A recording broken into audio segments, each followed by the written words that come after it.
Bonjour et bienvenue dans cette nouvelle vidéo qui va porter aujourd'hui sur la création d'une trémie en tôle, une trémie rond carré.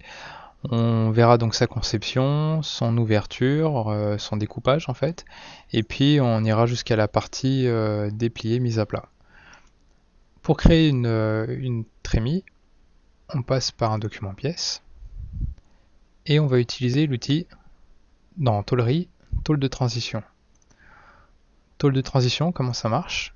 On a plusieurs modes. On peut définir deux points qui se situent dans l'espace. On peut définir un point de direction et une hauteur. Ou simplement point de direction et un autre point. Là, on va prendre le deuxième mode. On donne un point d'origine.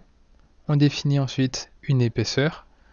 Si on veut travailler la pièce en surfacique ou directement en tôlerie, si les codes qu'on va lui donner, c'est des codes externes ou internes, on donne la hauteur, donc on peut passer par ici ou directement depuis les poignées graphiques. Et on va travailler par niveau. Premier niveau, qu'est-ce que j'ai? Est-ce que j'ai un rond, une ellipse, un carré, un rectangle, un oblong ou une forme quelconque? On va prendre un carré, donc là on pourrait choisir le rayon, on va mettre un rayon de 20. Le rayon, l'angle d'inclinaison, et on fait pareil pour la deuxième section. Est-ce qu'il y en a une déjà? Et si oui, qu'est-ce que c'est?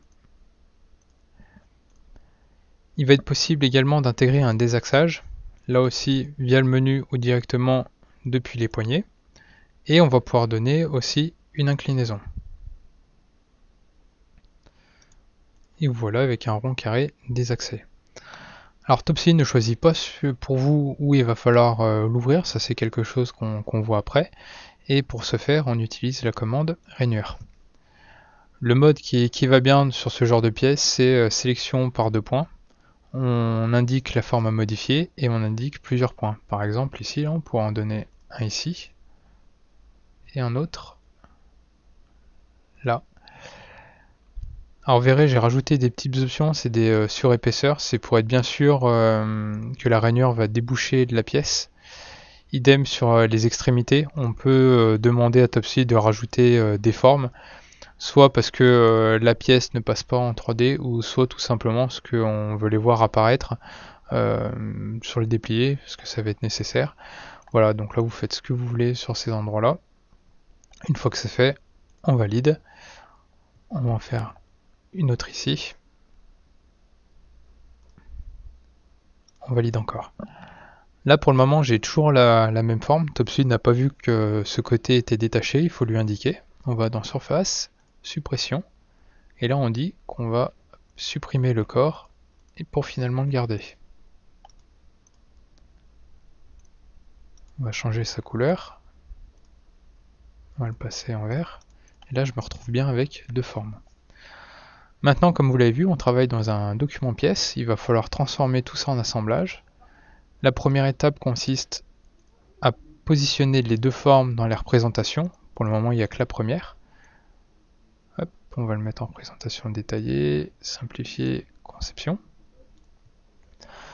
On va prendre l'outil dérivation pièce partielle et on valide. Là, TopSolid va me créer mon assemblage bien avec deux pièces qui sont complètement isolées. Tout ça est associatif avec la première, ce qui fait que si j'ai besoin de modifier ma trémie, à tout moment je peux aller éditer ce document et mon assemblage va être édité ainsi que les deux pièces. On va pouvoir sortir une nomenclature de tôlerie. Et là je retrouve bien mes deux pièces avec les largeurs, les dimensions, la surface, l'image. Et déjà là je peux déjà faire un tirage pour l'atelier.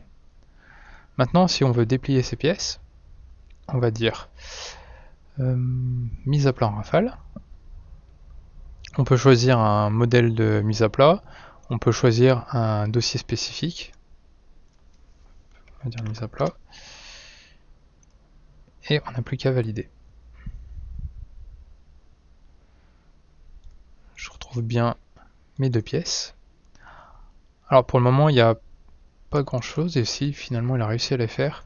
Ce qui peut se passer, c'est qu'il se trompe de phase de référence. Normalement pour que ça se passe bien on sélectionne la face interne. De temps en temps il peut sélectionner la face externe et il peut y avoir une erreur, mais en l'occurrence là tout s'est bien passé. Ce qu'on remarque aussi, c'est que dans mon document, par défaut, c'est du roulage. C'est pour ça que vous ne voyez pas les lignes de croquage. Alors pour rajouter les lignes de croquage, alors pour cela, on édite l'inclusion. Et là, on va pouvoir forcer le procédé. Là, par défaut, il va prendre le procédé du document, on va lui dire, bah non, moi je veux autre chose. Je veux que tu passes en croquage. Et je veux 10 lignes de croquage, ou finalement, je veux un nombre automatique, et j'en veux une tous les 20 mm. Et là, on obtient ça. On va zoomer un peu. Donc on obtient une ligne par pli, ce qui est normal, et on retrouve les angles à chaque fois. Si vous avez besoin de faire un marquage aux extrémités, là on voit que toute la hauteur est munie d'une ligne. On édite mise à plat.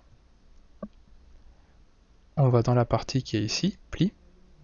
Et là vous pouvez dire, bah moi je veux juste les extrémités de la ligne et je veux que ce soit marqué sur 30 mm par exemple.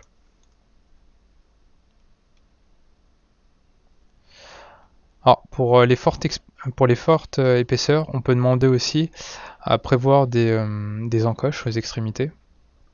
Donc ça se passe au même endroit, on peut dire bah moi je veux que tu me rajoutes des encoches rectangulaires, je veux qu'elles fassent 10 mm et 2 mm chacune. Là aussi, s'il y a quelque chose qui ne vous convient pas, on peut faire clic droit, suppression de segment. Hop. Et là, on peut supprimer les différents éléments, il va les simplifier par exemple.